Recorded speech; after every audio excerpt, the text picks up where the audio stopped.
Hello, everyone, and welcome to Teacher Maita's Heart Corner. It is summer here in the Philippines, and you know what that means?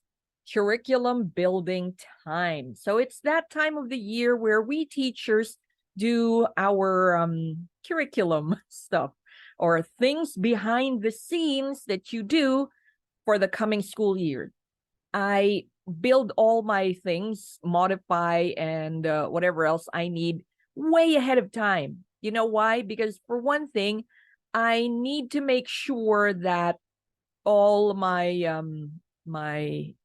material is up to date. When I teach art, I don't just teach them, all right, here's Van Gogh, here's this, here's that. No, I have to put in the facts along with it. So here's Van Gogh, here's Picasso, here's Da Vinci, here's all of those people. Yeah, but what does that mean for your students learning this? So what I do is I tell them this is the value that they were sold for, and this is the insurable value, because the insurable value will tell you how much you get if something were to happen to that painting. And that is something that you can do if you are insuring your own artwork or the artwork that you purchase. Something very good to learn as young as they are, because a lot of people will say, hey, the school don't teach us how to do taxes, how to do money, how to do that. Well, teacher Maita's trying to integrate that into her curriculum, and I hope my fellow teachers, you would as well. Now, insurable value, of course, is something that you need to protect your artwork, or the artwork, especially very expensive artwork that you purchase. About a lot of the masters have to be insured, unless, of course, you get them from dubious sources. But if it's not, you have to make sure they are insured. Why do we need that? Why do you as a person need to insure? Like, let's say, some grandpa left you a will and says like, okay, your siblings get this, you get this, and you inherit, what's this, an old house, and then you go through the old house. Oh, it's got some paintings and stuff, and you look at it and it's like, hey, I keep seeing this painting, but I don't really know who painted it. And you look closely at the signature, it says there Pablo Picasso. So like, oh, it must be a lost Picasso painting. So you have it assessed, and then when they assess like, hey, it is a lost Picasso, or it might be, or it is, it's could be, because there are still some gray areas. Good example is Salvator Mundi. It is not 100% sure if it really is Da Vinci, but it might be. Or if it isn't, it's one of his apprentices using his older style. And it is the most expensive insured painting in the world. So take note, it's not Van Gogh's Starry, Starry Night. It's not Mona Lisa. It is Salvator Mundi to date. Maybe check back next year. It might be different. That is the reason why I curriculum build. I need to make sure that the facts are right, especially since one of the subjects that I teach is creative industry to performing arts. I cannot dance. Well, I maybe waltz, but nothing competitive. Singing, apart from stints here and there, somebody invite you to karaoke or what's this, opera lessons some years back. That's about it. I don't teach you how to sing. You can go to a singing coach for that. I don't teach you to dance. You can go to a dance studio for that. But what I do teach is the entrepreneurial area of creative industry too, performing arts. Because I believe that you really need all these. Because like right now, videos are the in thing. You want to market your business, you want to, even if you don't, you are watching more videos right now than all the current generations combined. Yeah. So the science behind that, like, you have to hook them in the first 4 seconds. TikTok's the way to go currently. You need to have this, you need to have that, you need to have a YouTube channel, you have this, and all that jazz. I will show you why. And of course, if you want to get into like plays, Broadways, things like that, musicals, I have to teach the kids the numbers, because why would you want to go into musical production if I can't show you that it makes money in future times? And how would you know if it makes money in the future? You track its sales in the past. Like to date, the most lucrative what's this musical to date is still Phantom of the Opera. But is it the longest running? Because when I was starting to teach creative industry to performing arts, it was the #1 longest performing Broadway production to date. But I think it got dethroned because there were some times where it did not happen or something. So, you have to always keep looking at the statistics. So you have to look at credible statistic website who will tell you, which is the top 10 most lucrative Broadway, top 10 longest running Broadway. Those numbers, the numbers do not lie. Sales numbers do not lie. Unless somebody doctored them, then that's not your fault anymore. But what I'm saying is things like those, keeping up with the trends, learning the trends, that will teach you how to do this business of arts, whether it is in multimedia arts, performing arts, or visual arts. All right, so let's go into trends. The current trend right now is all about AI, but a lot of schools are like scared because they're like, oh my gosh, our students, they're going to use this to cheat. Yes, they will, because we caught 20 of them in that one school that I used to teach. Yes, but here's the thing. They started to ask, Teacher Maita, why are you letting your students use AI? Because I tell them, A, that is the trend. B, they're not using ChatGPT. I banned them from using ChatGPT. Thirdly, if you are using ChatGPT, please paraphrase it in such a way that the computer cannot detect it. Because I do have some AI detectors and plagiarism detectors, because we run all your essays into that. Now, most of my essays are asking you your opinions. Yeah, that's my quiz essay. I'm asking you your opinion. And how much detail you put into that opinion, that is your score. If you tell me like, okay, name me a Broadway production that you really love, or a musical production, whether it's local, international, or you just saw it on YouTube, just tell me, what do you want, what do you like about it? 5 sentences minimum, go. And then if you just say, it was nice, I like it, my dad took me, what, 1-2 points, that's it. But if you tell me like, oh, I really like this production because I saw the lighting was really good, it gave this dramatic effect, or I like this because, wow, there's so many people, everybody appreciated it, everyone was so moved and they cried in the end. Those are very substantial things, because it means you are really observing what makes this piece of art work. And through that, you are absorbing it. So yeah, those are some of my essay work. I've done away with, in your own words, tell me what art is. Nope, skip. No, I'm going to ask you things that are very specific and very personal, like that, your choice of Broadway musical, or things like from your classmates' production. Which one of them did you look at? Because I did tell them that look at each other's production projects, go to it, support them, and just go to it. And then they didn't know that was part of the quiz. And the quiz, answer me correctly or answer me honestly. Which one did you go to? Which one did you find the best? What did you like about it? Just name one. And what didn't you like about it or improve upon? At least name one. And that's 10 points. That is a big chunk of their grades.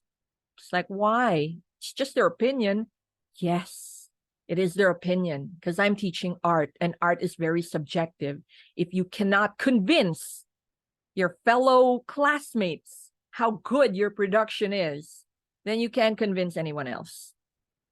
Why? Because you're all competing for the same thing, that top spot. Oh, there's no competition here. It's just either you make it or you don't. But yeah, everybody makes it in class because it's right now the school system is rigged that it's really hard for you to fail. But things like this that I make really makes a student think, what do I like about this? What didn't I like about this? What needed to be improved upon this? And then, of course, I ask them, how about in your production? Name me some things that you could have elevated more, what you could have made better. And that's also part of critical thinking skills. And that's something us teachers really want our kids to know. We need you to have critical thinking skills. You know why? Because it makes our job easier, because it makes us not repeat the instructions 10 times. Because when you get it, you get it. Get it? All right, so there, we're teaching you money through statistics. We're teaching you entrepreneurial mindset. We're teaching you critical thinking skills. One thing that I do like about curriculum building is the projects. We are moving towards a more project-based assessment here in the Philippines in particular. That is because it's so easy to cheat nowadays. True or not true? You can, even if you say, oh, there's programs in the computer that will lock your screen here. Yeah, but I can open a tablet. I can open my phone. You know, I can open my book. It's so easy to cheat. And we don't want you to just regurgitate facts back to us. We already know that. What we want to know is, did you learn something? So if you're able to apply, so this is where us teachers, we incorporate Bloom's taxonomy. Parents, you might want to look at this. It's that triangular chart with lots of color. It looks like Maslow's hierarchy of need, but this one is a little different. Bloom's taxonomy is what we do to implement, or what we integrate to implement how we do our assessment projects. So if you just do memorization, like true or false, A, B, C, D, multiple choice, and what's this, identification, that falls in the lowest tier. Yeah, we've been doing that for 300 years, but it's not quite working anymore. Next is the application, understanding and evaluation, and then you go up until you go to the creation. So when you do creation, it means you're already able to understand, evaluate, apply, then you make something new out of it. That is the reason why we go to project-based learning. So a lot of the things that we do is to make you, the students, do something. So example, in creative industry 1, we make you do paintings and sculptures. So there was a time we also had sculpture, but online it was kind of hard to do the sculpture thing. So I don't know if the teacher after me did sculptures and other things, but anyways, we had 2 paintings, and then the final project was marketing collaterals for creative industry 2, because the students have to take both creative industry 1 and creative industry 2. So when they get to creative industry 2, when they do that, so the creative industry 2, the final project is to create a script, a working script for a 10-minute film, just 10 minutes. If they want to go over that, that's fine, but minimum 10 minutes. And creative industry 1 is you have to, using all the skills that you've learned, principles of design and composition, elements of the arts, you have to frame that into making very good collateral material. So we do invite experts to critique that, and then they will see, oh, look at this, it's not balanced. For some reason, your posters just is not balanced. Things like those. Quite harsh, but come on, you're already what, 17, going 18? You need that. It's good to learn from a young age. So next, they do have film project. Yeah. For my older batches who did the film project, wow, they were great. They could do it. Of course, some of them were pre-pandemic, so they could go to places and film as a group. Then when we switched online, not to say that they couldn't do it, actually that batch right after the pandemic was very good. That was, I guess, one of my favorite film parts. Of course, the first one will always be special, and they did have a very good output. But the second batch, they were more solitary. I think there were only like 2 groups, and they didn't even make it to the finish line because they got mad at each other or something. So all the ones gave individual projects, which was fine. That's where you see their creativity sample. There's this one kid, great, she's great. Sometimes her mom updates me about her and her brother because I handled both of them. They couldn't go out that first year of the pandemic, like really cannot, because they're under 18, so you're not allowed in the streets. Like, yeah, that's how bad lockdown was here. And they closed down, so they live in a condominium. And usually condominiums would have like a rooftop garden, they would have gym inside, they would have swimming pool, all within the building. But I don't know why during COVID, all of those were closed. No gym, no swimming pool. And they didn't quite have a rooftop garden, but it was a rooftop. So she filmed most of the things inside her bathroom where the acoustics was better, with a lot of padding and stuff. Her room was small, so she couldn't film there. And then the rooftop. So those were the 2 stuff. And I think a bit of the stairwell, if, there. So it's like, wow, you're able to turn that into a film. It was very good. It was very, very good.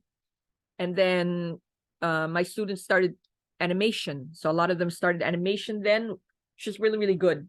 So that was a very good batch because it showed them resilience and it showed you who was resourceful. The next batch was okay too, but they had more freedom to move around. So they weren't as resourceful as the first pandemic batch, but they also did a good job. It's actually a good job. However, after that, I don't know if it was more the parents complaining or the students complaining, because they wouldn't tell you who was complaining. The advisor would just tell you there are complaints. And I'm like, what are these complaints for? Or, if the other batches could do it, why couldn't you? And they're like, don't compare us. Like, I should, because that's what the art industry is. They are filled with people comparing a Picasso to a Van Gogh to, whoever's here and whatever's there. That's something that teachers have to really deal with. Yeah, not gonna lie, it is hard. But anyways, that's what we have to push more. We have to push more into making sure that our students are resourceful and resilient. The resilient part is tricky. This is something that only the parents can do. This is something that the students will have to learn outside of the classroom. Because face it, teachers, you can't. There's only so much you can tell them, class, be resilient. It's not going to work that way. So you really need the parents' help for this. And if they're uncooperative, you have an uphill battle. So those are the things that you need to consider while you are curriculum building during the summer. It does take time, even if you already have the materials on hand, it does take time. Now, if you ask, teacher, might I have a question? I'm a DepEd ed teacher, so I teach public school. We're not allowed to deviate from the curriculum. True, you're not. I've learned that in public schools, you aren't. But you can play around with the projects, right? You can play around with them. My camera is falling down. Anyway, so you can play around with what projects you're assigning them, what essays that you're assigning them, what else can you play around with? Well, you can incorporate the statistics within the lesson. You're not deviating from it, you're just adding on top of it. So those are some of the things that I can recommend to my fellow teachers when you are curriculum building. So I hope that you guys are able to understand a little bit about what I'm telling you right now. And I hope to get to know more of you in the future. I will be posting more. I will try to put more in depth about curriculum building because it is the first step to having a very successful year ahead. So cheers, everyone, and I'll see you soon. Bye.